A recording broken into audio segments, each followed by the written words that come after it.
só para conhecer quem daqui não é da área de programação. Não é da área de programação. Pessoal que não é da área de programação, você é educação física, né? Você é do que? Não, da área, eu não trabalho na área Ah, tá. E você? Automação industrial. Automação industrial. Daqui das pessoas, você daqui é das pessoas que são da área de programação, quem não é da área de Python. Não é da área de Python. Beleza. O pessoal que não é da área de Python, já viu algum código Python? Já tem uma ideia de um Hello World, pelo menos em Python, sabe? Mais ou menos. Quem daqui é professor? Beleza.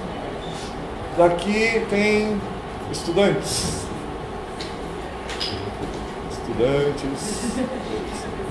Quem daqui já está trabalhando na área? Público heterogêneo. Bom, meu nome é Fernando Massanori. Vou falar aqui vocês no About Me. Vocês têm Facebook, Twitter, Instagram, WhatsApp, Telegram. Vocês podem me adicionar em tudo para poder pegar mais informações. Naquele About Me, a única coisa que lota sempre o meu Facebook está nos 5.000. Então, a cada mês eu tenho um script que ele pega todas as pessoas que estão mais ou menos desativas no Facebook e dá um follow, deleta as pessoas. Então, vocês aguardam um pouquinho e toda vez, uma vez por mês, eu passo um script, aí ele pega as pessoas que estão mais ou menos desativas, dá um follow, aí libera mais ou menos umas 50 pessoas, aí vocês podem me adicionar. Mas vocês podem também só seguir também. Eu sou autor desse Python para Zumbis, que é um curso online gratuito. O que é o Python para Zumbis? Python para Zumbis é o primeiro curso online gratuito em português. Tem alguns cursos online gratuitos, o do MIT, Harvard, mas o primeiro em língua portuguesa, que a gente pode chamar de massivo, que é para milhares de pessoas, online, que é um curso de introdução à programação, esse Python para Zumbis. Zumbi significa iniciante. Ninguém gosta de ser chamado de iniciante. Eu vou fazer um curso para iniciante. Então, o pessoal lá de Pernambuco, que me ajudou a criar o curso, batizou o curso de Zumbi, Zumbi, Walking Dead, Plantas para Zumbis, então pegou o nome.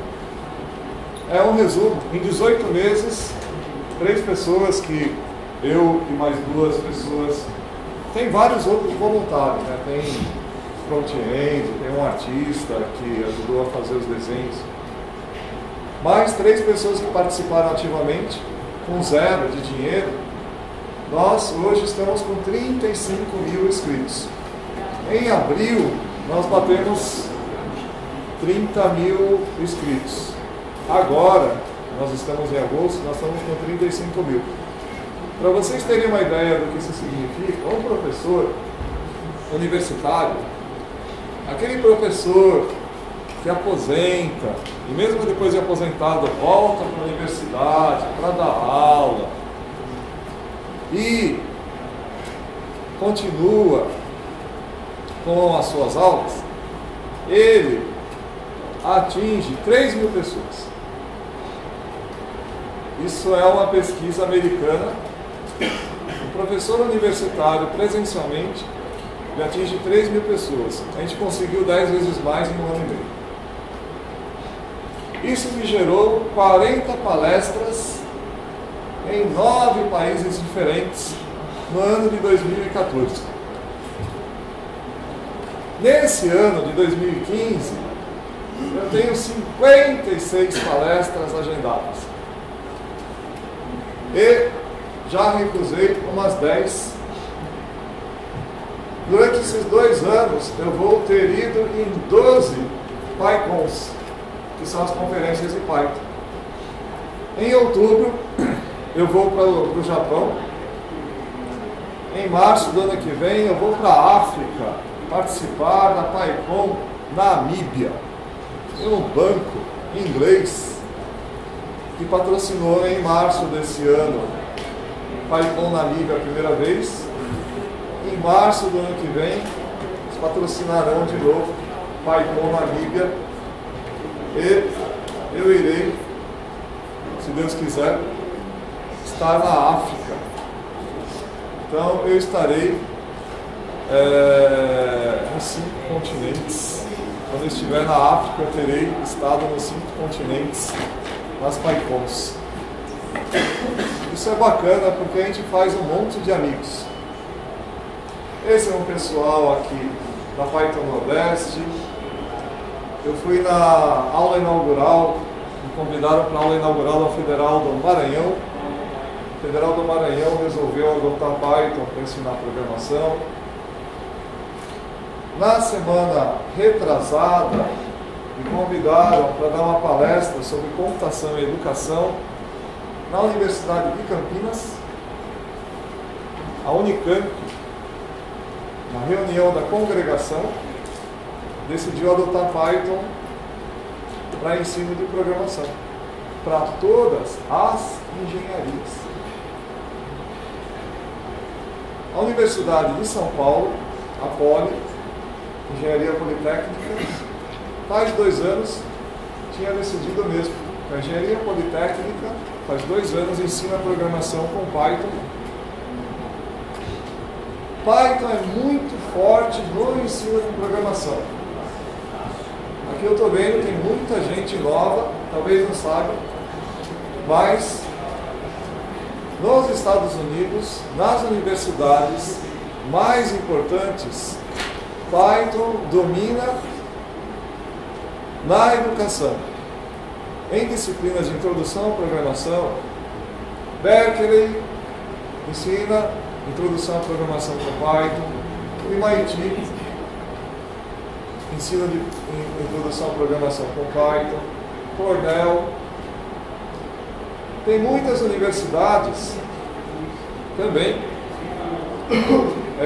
menores que ensinam a introdução à programação com Python.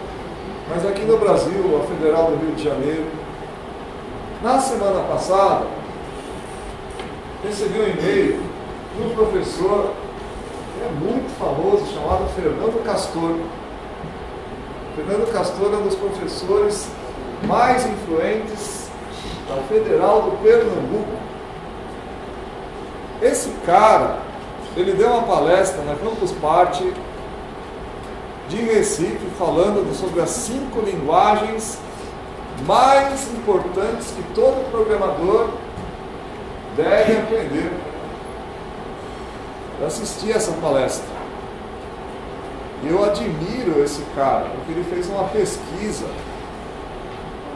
para dizer por que aprender essas 5 linguagens. Python está entre elas.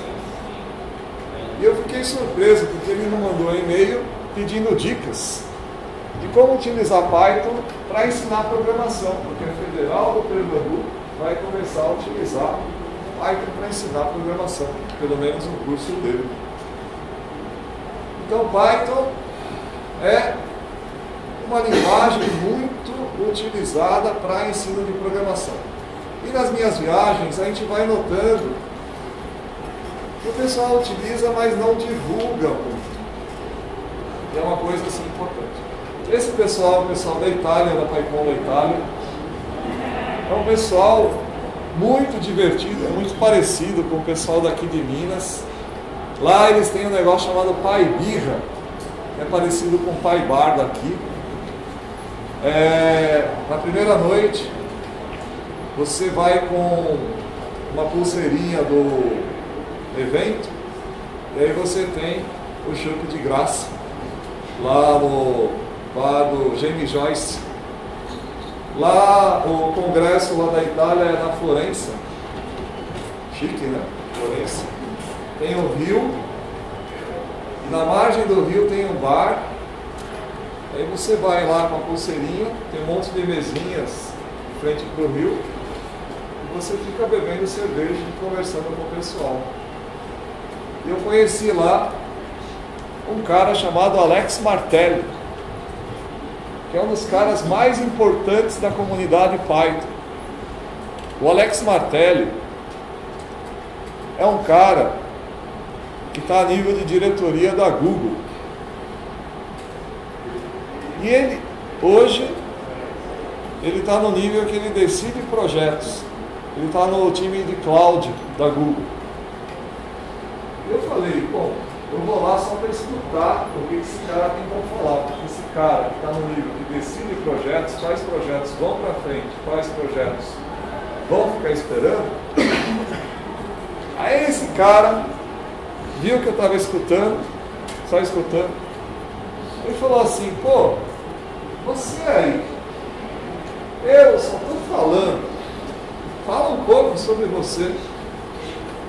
Então eu achei muito bacana de um cara como o Alex Martelli pedir de um cara que é totalmente desconhecido como eu, que era a primeira vez que ia na PyCon na Itália, pedir para ficar falando sobre os projetos. Eu falei do Python para zumbis, e depois na palestra dele ele falou, olha, lá no Brasil, lá tem um curso online lá, que já tem 20.000 pessoas lá, animado, com a capacidade das pessoas de se entusiasmarem com as coisas dos outros. Achei bastante bacana. Esse pessoal é o pessoal da Argentina. A gente tem a rixa com o pessoal da Argentina, mas eles não têm uma reciprocidade. Às vezes a gente fica com birra dos argentinos, mas eles gostam da gente assim. Eu só não gostei de uma coisa da Argentina. Em Buenos Aires, eles têm o costume, assim como a gente cumprimenta as meninas dando beijinho no rosto, lá eles têm o costume dos homens cumprimentarem dando beijinho no rosto. Mas quando eu cheguei em Buenos Aires lá, para pegar o ônibus que ia levar para o evento, chegou um monte de barbudo, os argentinos lá, chega lá, no rosto lá. Eu achei estranho lá, falei, eu sou brasileiro aqui, no Brasil não é costume esse negócio de beijinho no rosto. E o argentino, só para ferrar, eles contaram, o brasileiro não gosta. Aí os caras vinham em cima só para... Mas eu fiz bastante amizade com o pessoal lá. Tinha um ônibus que levava a gente para o local do evento, que era uma cidade chamada Rafaela, um ônibus super chique lá, 50 lugares. O pessoal fazia Lightning Talk dentro do ônibus. Então tinha um circuito de TV interno. Então tinha umas TVs, era um ônibus de 2 andares. Nesse ônibus estava o pai Dani e a Audrey, que são 2 caras ativos na comunidade Python.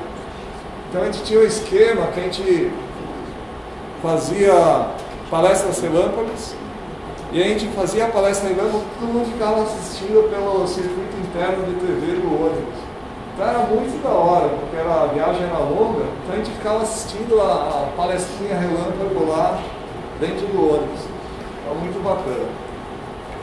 Bom, a gente vai falar sobre comunidade. Comunidade é composta de pessoas.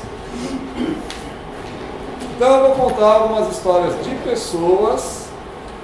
Primeiro, histórias de pessoas da comunidade de palestrantes, e depois contar histórias de alunos para que vocês se inspirem e também para a gente melhorar a participação da nossa comunidade local. Na PyCon desse ano, eu estava tomando o meu café da manhã e de repente apareceu o Guido.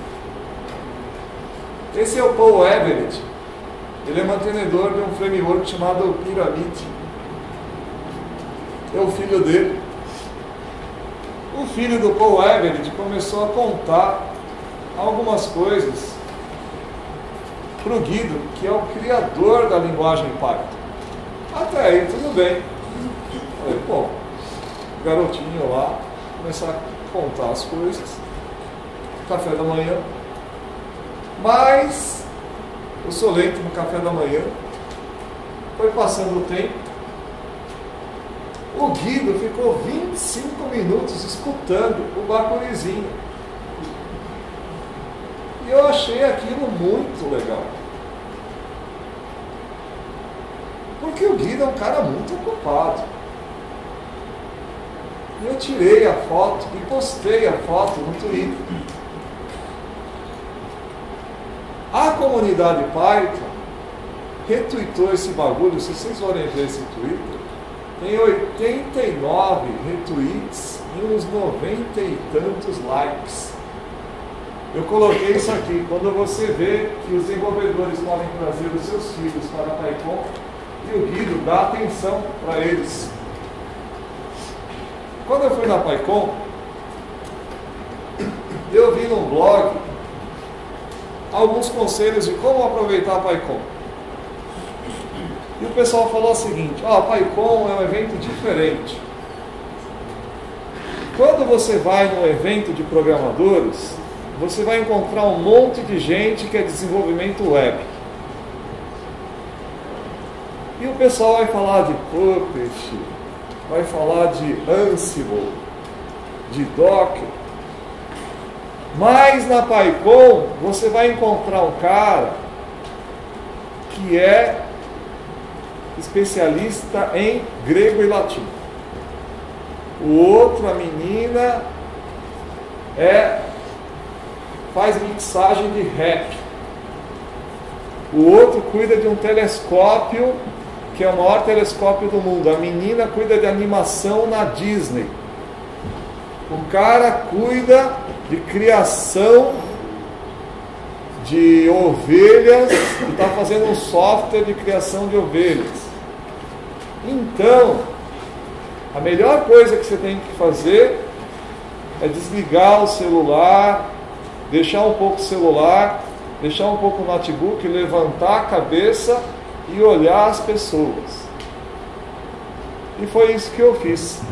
Aí eu ficava ligado nas pessoas.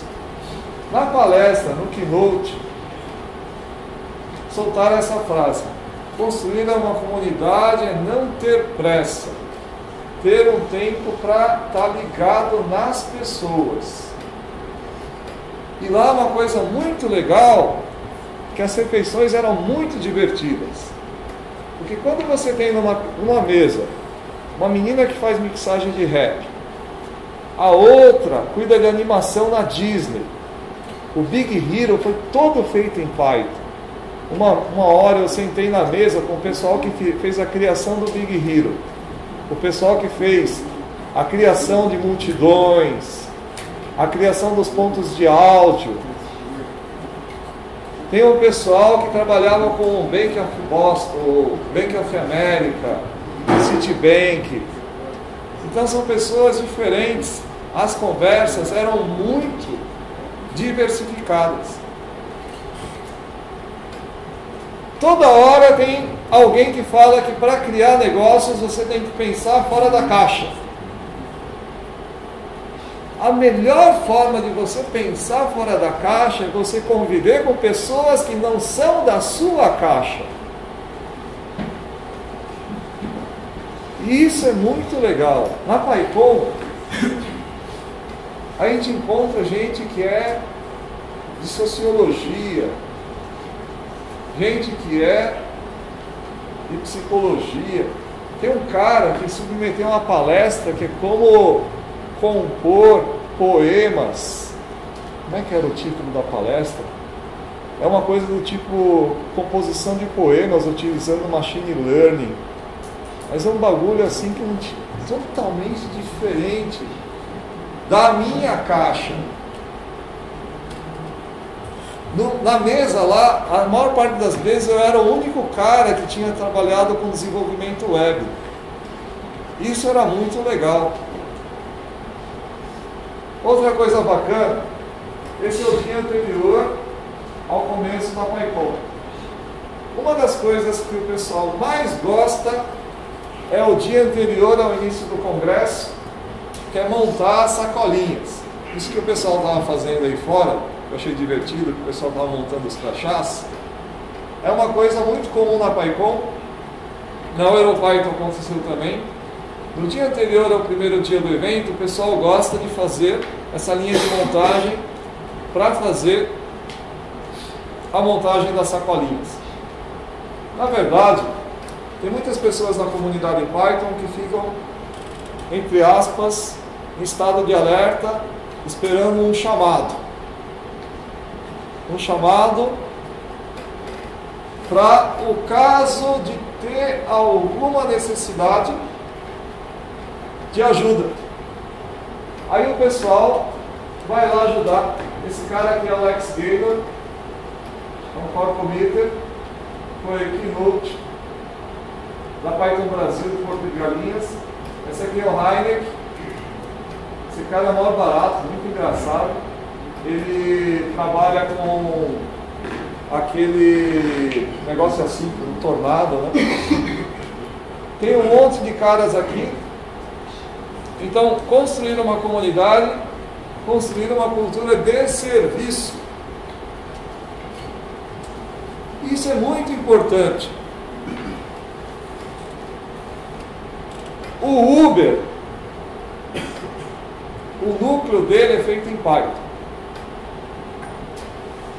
O quanto que o Uber devolve, o Uber tem um valor de mercado de 50 bi. O quanto que ele devolve para o Python, que é software livre,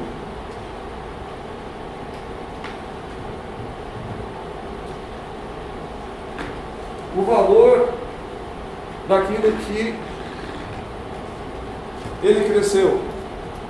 Então, uma das coisas que a gente sempre precisa pensar nos nossos projetos é tentar retornar para a comunidade, de alguma forma, aquilo que nós ganhamos nos nossos projetos, daquilo que usufruímos daquele software que é livre.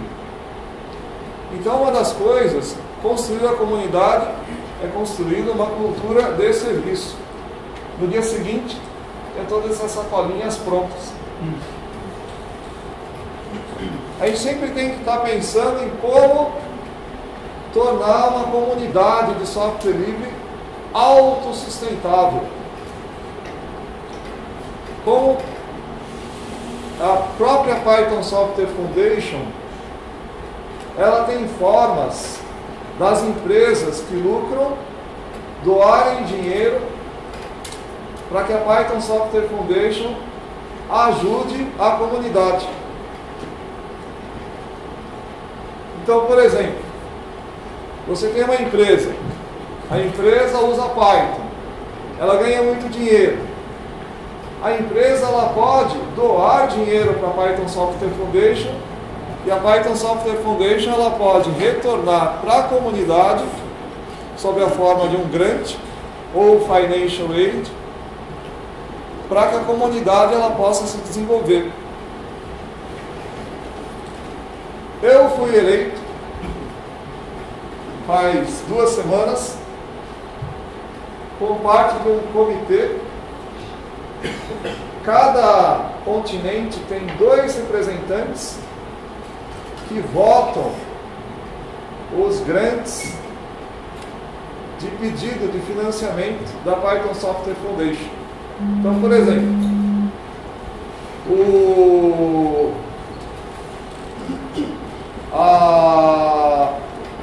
Congresso de Python brasileiro precisa de um dinheiro, por exemplo, $3.500. Quem vai votar? É um comitê formado por 2 pessoas de cada continente. Da América Latina, eu fui votado e o Facundo Batista. Então, eu não posso participar do comitê oficial de organização, senão não tenho direito a voto. Mas Django Girls precisa de $300 para um coffee break.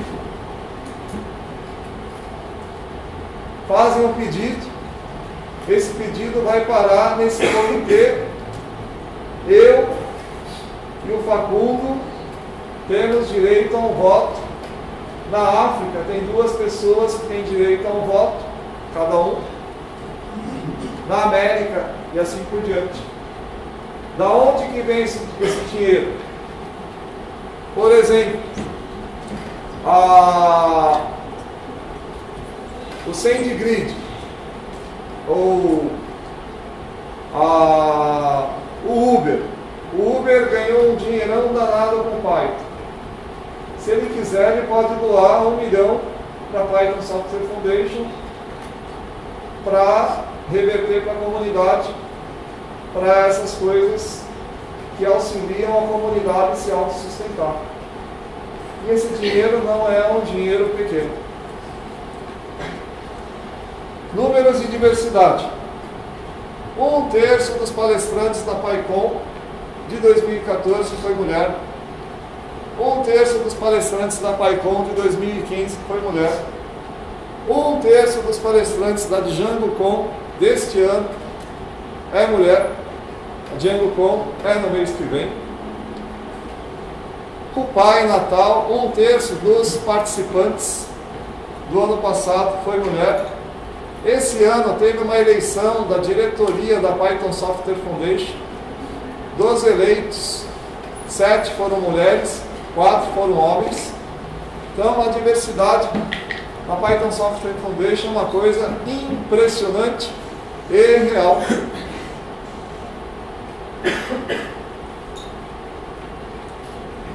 Um caso concreto, vou explicar esse negócio bem. A Naomi é uma amiga minha, ela permitiu que eu colocasse as fotos dela. Ela foi eleita diretora da Python Software Foundation. Há alguns anos, a Naomi era Verne Seder, era um homem. Ela mudou de sexo.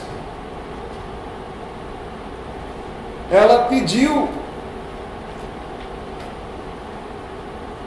em petit comitê, ela fazia parte do comitê de educação.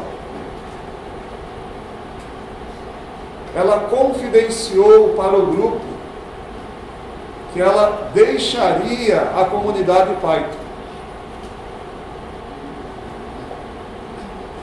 E ela disse que deixaria a comunidade Python para não deixar as pessoas constrangidas. Porque pela mudança de gênero, ela achava que iria provocar constrangimento na comunidade. E a comunidade reagiu. Disse que não é por causa da mudança de gênero que ela deixaria de participar da comunidade, porque é pela pessoa dela, pelo que ela tem a contribuir como pessoa, que ela tem um valor como pessoa, que ela iria participar. Então ela continuou a participar do comitê de educação, porque ela era a organizadora do comitê da Education Committee. E ela, inclusive, foi eleita diretora desse board, porque a própria comunidade pediu. A Naomi não é uma pessoa escandalosa, é uma pessoa discreta, inclusive bastante sensível. pelo que ela é como pessoa, uma pessoa competente, pelo que ela faz como chefe do comitê de educação, o pessoal pediu que ela continuasse a participar da comunidade. Então esse negócio de diversidade é uma coisa real. Ninguém ficou fazendo gracinha no resto da comunidade pelo fato de ela ter mudado de sexo. Então essa é uma coisa que eu achei bastante bacana e real. Inclusive ela acabou dando uma palestra sobre isso. Tem um statement de diversidade. Qualquer que seja o seu background, você é bem-vindo. Isso acontece na prática. Por isso que na PyCon você tem caras que são bem diferentes. Tem cara que vem de JavaScript, de front-end. Tem cara que é cientista de dados. Tem cara que é fazendeiro. Tem cara de terno e gravata, que trabalha no Citibank, no Bank of America. Tem cara que é gordo, que vem da comunidade Java também. Tem cara de todos os tipos. Então, a gente recebe de braços abertos pessoas de qualquer comunidade. Aqui no Brasil tem as meninas que fundaram Paireiros. Elas organizaram lá um evento lá para 100 pessoas. O pessoal não é feminazi, só pode menina. Elas deixam os meninos participarem. Só que elas falam, ó, se você puder levar a namorada, é bom. Então não é um pessoal assim, só pode menina. Também pode menino. No Rupai foi um negócio bacana aqui, 1/3. Foi a primeira conferência no Brasil, de desenvolvedores que teve 1/3 de participação feminina. Nunca no Brasil houve uma conferência de desenvolvedores com 1/3 de participação feminina. No Brasil a gente já teve Campus Party, coisas assim de software livre, com participação feminina de até 20%, mas de desenvolvedores, Rupai é Ruby, Python e JavaScript. Foi a primeira vez com 1/3 de participação feminina. O CodeGel já foi um evento mais de motivação. Não foi organizado pela Paireiros, mas teve uma forte influência. As meninas lá participaram. Vai ter o CodeGel agora em Natal, dia 20 de novembro. Tem mais gente. Vai ter até uma atividade para escolas públicas. Mas tem uma participação das Paireiros. Diversidade, uma coisa bacana que aconteceu em São Paulo. O pessoal que organiza os meetups lá de São Paulo, eles fizeram uma chamada, o Eric Hideck aí, o Diego Garcia, Diego. Eles fizeram uma chamada pedindo para que algumas meninas criassem Paireiro em São Paulo. E surgiram 3. Uma advogada, Cecília Tanaka, uma jornalista, Érica Campos, e uma física, Patrícia Simões. Eu achei esse negócio revolucionário, incrível, fantástico. Pô, espetacular, não tem uma coisa que é mais fora da caixa do que uma iniciativa para trazer mulheres para a programação que parta de uma advogada, de uma jornalista e de uma física. Porque tem um monte de gente que é da área de humanas que está interessada em aprender a programar. Agora, quebra a barreira inicial quando a iniciativa foi criada por uma pessoa que é da área de humanas. Eu dei uma palestra não, um mini curso, para 40 jornalistas, em julho. No auditório do lado estava o Hélio Gaspari, que é um jornalista fodão, assim, um cara super...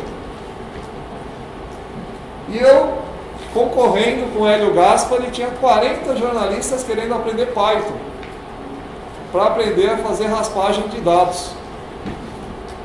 A minha oficina tinha lista de espera. Então tem uma demanda, e a maior parte dos jornalistas era mulher. Então tem uma demanda de jornalistas querendo aprender programação.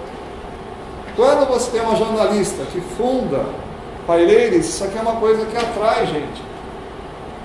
Tem uma lista de discussão, que tem muitos jornalistas que participam, chamada Open Knowledge. Open Knowledge. Lá a Cecília postou, tem um monte de jornalistas já querendo mini curso, que é uma coisa bastante bacana.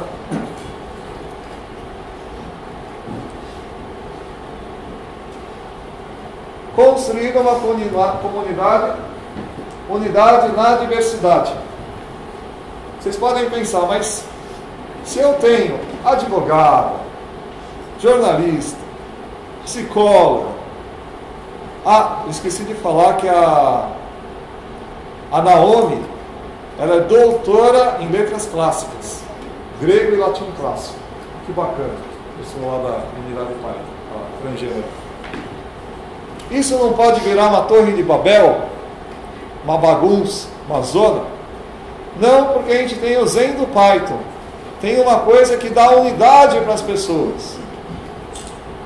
O Zen do Python é a filosofia que dá um grude, que dá uma unidade para todas as pessoas.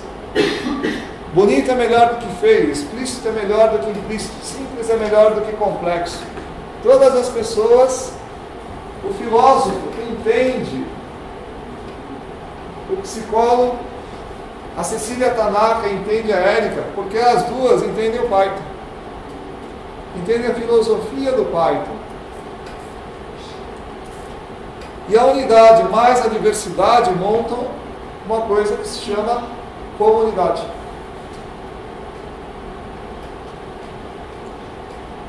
Vou mostrar alguns caras que eu encontrei da comunidade totalmente fora da caixa. Esse cara, chamado Manuel Kaufmann, é um cara nômade. Ele trabalha remoto e ele passa a vida num carro. Ele converteu o carro dele numa casa. Ele fica viajando a Argentina inteira dando curso de Python de graça. Então, ele tuita, fala assim, ó, eu estou indo agora para tal cidade. Alguém me acolhe? Eu vou dar um curso final de semana de graça. Então ele fica trabalhando durante a semana, final de semana dá um mini curso. Olha aqui, ó, os locais que ele passou. Vocês podem ver pelo tamanho do Rio Grande do Sul, esse cara andou pra cacete aqui, ó. O cara viajou pra burro. A gente aprovou para ele um grant semana passada de $5 mil para ajudar. Então, a Python Software Foundation dá grana. Esse cara é malucão, pô. Esse cara é malucão, velho. Esse cara é biruta. Esse cara, ele estava em Cochabamba esses dias. Ele não passa na Argentina. Foi para Bolívia, foi para Venezuela. Ele teve uma barreira lá, porque os caras estavam protestando lá contra o Hugo Chávez lá, fecharam uma estrada. Acompanhar os posts desse cara é um sarro.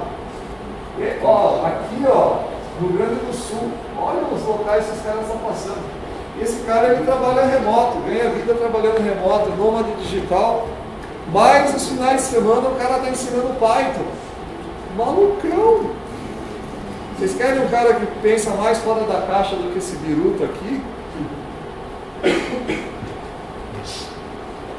Cícero Moraes, designer 3D, trabalha com Python. tem um software em Python chamado Python Photogrammetry Toolkit.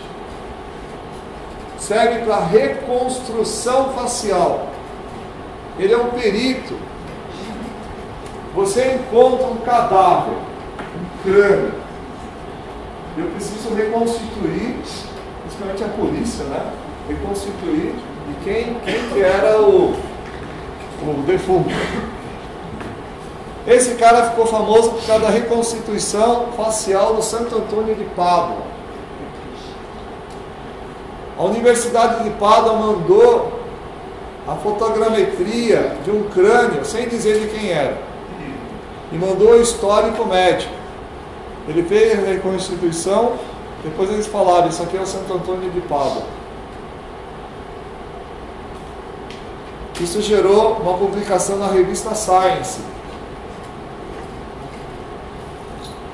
Todo mundo pensava que o Santo Antônio de Pádua era magrinho, santo casamenteiro, aquele santo que as meninas colocam de ponta cabeça para casar. Tem menina que coloca o santo na geladeira para casar. Não adianta esse papo aí. Se bem que é uma equipe. É o pessoal da odontologia da USP e o Cícero, ele ajuda na parte de computação. O dentista lá, o Paulo Miyamoto, ele depois que trabalhou nesse projeto, ele conseguiu namorada. Parece que ele estava encalhado aí. Mas o Santo Antônio de Pádua, todo mundo pensava que ele era magrinho, delgado, esse tipo de santo assim que o cara não come muito, mas descobriram que ele era assim, fortão. Então, ciência. A ciência é legal porque mostra que o cara, ele era na verdade assim.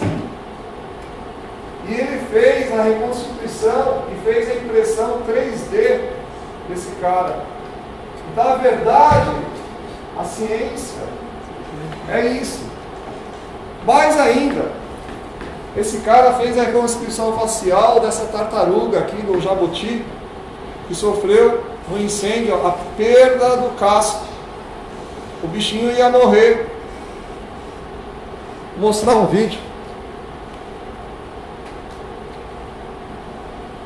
Mais ou menos a mesma aparência que ela tinha naquela época. Mas, depois de um tempo, acabou descobrindo que o Jabuti não era bem o Fred. Logo em seguida, quando a gente começou a tratar do animal, a gente viu que tratava de bem no fundo. Era a Fred. Quando foi resgatada, Fred tinha um restinho de casco na borda e logo caiu. Ela ficou totalmente desprotegida. Sem o casco não dá para ficar muito tempo no sol, porque senão ela pode sofrer queimaduras. E outro risco é isso daqui, ó, espinho. Se ela chega aqui perto, pode ficar toda arranhada. A gente fica meio de babado, né? Mas Rodrigo queria não só salvar a vida de Fred, ele queria que ela pudesse andar despreocupada por aí. Para isso, pediu a ajuda de 3 amigos. Durante 3 meses, eles trabalharam para fazer isso aqui, uma prótese fabricada numa impressora 3D, um tipo de impressora que fabrica peças que seriam muito difíceis de fazer com equipamentos comuns. Deu um trabalho. Primeiro, Fred foi fotografado em todos os ângulos. Mais ou menos umas 40 fotos. Pegamos um animal saudável, tiramos as mesmas 40 fotografias, reconstruímos esse animal em 3D, jogamos para dentro do computador. Em Sinop, interior de Mato Grosso, o designer Cícero projetou um casco na medida exata para Fred e mandou as informações para o Paulo, um dentista de Santos, no litoral paulista. Aí começou a etapa mais demorada, a impressão. Só para fazer essa peça aqui foram 50 horas de impressão, né, muito mais do que a gente imaginava. Depois de uma semana na impressora... Agora as peças passaram por um acabamento polivalente. É a hora da verdade, agora ver se está encaixando, né? Essa é a nova prótese, a nova casinha do Jabuti. Enquanto isso, Fred pegava a estrada de Brasília a Santos, local da cirurgia. O cirurgião dele é o mesmo do Zequinha, o Roberto, um especialista em animais selvagens.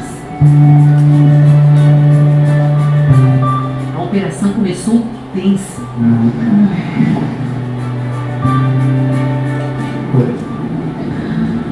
Estava complicado demais anestesiar Fred.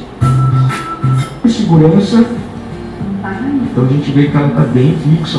Isso aqui é um marco no que diz respeito a esses procedimentos em medicina veterinária. E a primeira prótese de casco 3D já do mundo. Eu acho que daqui para frente a gente vai ter uma nova era, digamos assim, de próteses no que diz respeito a animais silvestres, principalmente. Com a prótese, Zequinha já consegue... Essa é a primeira prótese feita totalmente, é um casco, é o primeiro casco que foi feito no mundo totalmente em 3D. Então esse casco aqui foi feito em Python, é o Python Photogrammetry Toolkit, tem um processo de fotografia e construção. Então esse é um bagulho que vocês nunca vão ver no evento de desenvolvimento web. Vocês entenderam? Pensar fora da caixa.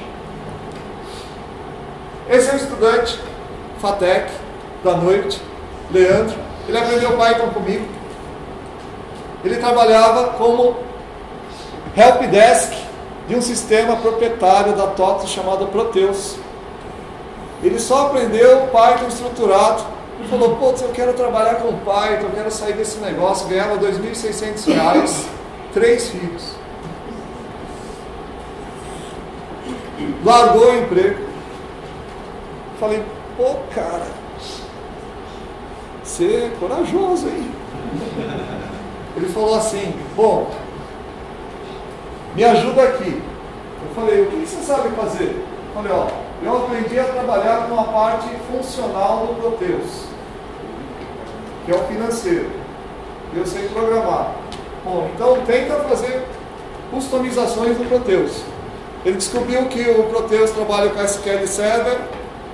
É fácil extrair dados do SQL Server com Python. Hoje ele ganha de 75 a 100 reais por hora para fazer customizações, está tirando 14 pau por mês. Eu encontrei ele no evento, que nem vocês estão aqui, e ele foi lá na FATEC contratar a gente. Comprou um carro para ele e para a esposa e está contente da vida. O cara não sabe nem programar orientado a objeto. O cara, ele faz telas com Tkinter. Ele aprendeu a fazer chamadas dentro do Proteus para as telas do Tkinter com Python. A Luísa, ela tinha uma dificuldade danada de programar estrutura de dados. Na prova de lista ligada, ela decorou os algoritmos de lista ligada. Só que ela gostava muito de projetos sociais. Ela foi criadora do Vestec, que é o cursinho da FATEC. Aí ela foi contratada pela TW para trabalhar com o QIA, que é Quality Assurance. O pessoal que tem dificuldade de programar, às vezes tem facilidade de descobrir erro no programa dos outros. Aí ela pediu uns conselhos e eu falei: bom, tenta ir para aquilo que você gosta, que é projetos sociais. E ela sinalizou na TW, isso aí. Surgiu uma oportunidade para trabalhar na Uganda, num projeto em Python, chamado UReport. É um Python de Django, você manda um SMS para 135 mil voluntários jovens. Tem alguém atendendo paciente de ebola na sua tribo? Mensagem de texto, para aquele celular tipo tela verde, sabe? Aquele celular que você carrega, fica 10 dias sem descarregar. Sim, 2 não. Não é smartphone. Tela celular, tela verde, tela verde. O sistema Python de Django consegue extrair a latitude e longitude automático. E o pessoal mapeia para a Defesa Civil fazer a logística do atendimento. Cara, esse sistema ajuda em muitas coisas importantes na Uganda. Esse UNICEF, se vocês procurarem UNICEF e UReport, esse sistema tem ganhado prêmios, tem reportagem do The Guardian. Isso aí está sendo implementado no Sudão e em outros países. Esse sistema é livre, é open source. Se vocês procurarem no GitHub, Unicef e o Report, está lá. A Luísa, ela não pode falar que ela trabalhou nesse negócio, porque a TW tem um acordo de confidencialidade. Mas eu posso.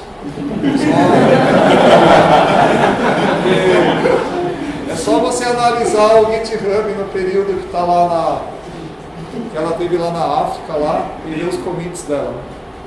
Então isso aí rebola. A Isane foi uma menina que fez a primeira turma do Python para zumbis, ela me adicionou no Facebook.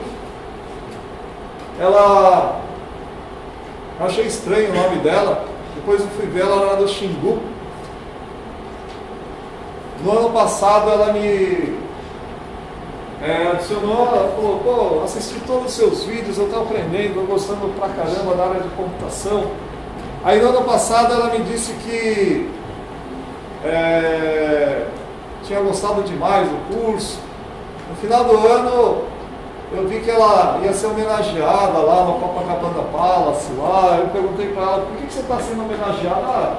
É porque eu fui aprovada em Harvard para fazer computação. E eu falei, pô, parabéns, né? Eu falei, pô, mas obrigado porque você foi um dos responsáveis por isso. Legal. Então, são essas coisas assim de comunidade que a gente fica contente. E termino com um pedido. Acho que vocês já devem ter visto isso aqui. Tem um aluno que depois ele deu um depoimento na RUPAI. Após começar um tratamento antidepressivo por conta própria. Porque eu era motorista de caminhão, motorista carreteiro, e contraí DPOC nível 4, muito grave, e fui aposentado precocemente. Tive 2 anos de depressão, fiquei muito pesado, comecei a sofrer muito por causa da doença, até que eu resolvi reagir. E a reação foi através da internet e tentando procurar alguma coisa de útil para fazer. O que eu consegui encontrar de útil para fazer foi, além de ficar no Facebook e essas outras coisas tantas, estudar, procurar me alimentar de alguma forma também, para mim não estava com medo até do Alzheimer. E através dessa procura eu comecei a estudar uma coisa ou outra, estudei Java, tudo que eu encontrava graciosamente na internet, até que eu cheguei no grupo de Python. E através dessa conversa, dessa interação com ele, eu estou aprendendo Python. Python é uma ciência da programação bem interessante, bem pegajosa. E através do Python eu conheci Raspberry, Arduino, hoje eu estudo Arduino, estudo Raspberry. E acabou que eu vim aqui para me dar pessoalmente esse depoimento com o Henrique Vasco, com o Eric Deck, conhecer Fernando Massanori, esse pessoal que está por aqui. Através da boa vontade desse pessoal que se propõe a ensinar graciosamente e a incentivar outras pessoas a estudarem, a correr atrás, eu me reencontrei com a idade que eu tenho, já um aposentado por invalidez, a ter uma perspectiva de vida e ter uma razão muito séria para continuar vivendo, estudando e progredindo.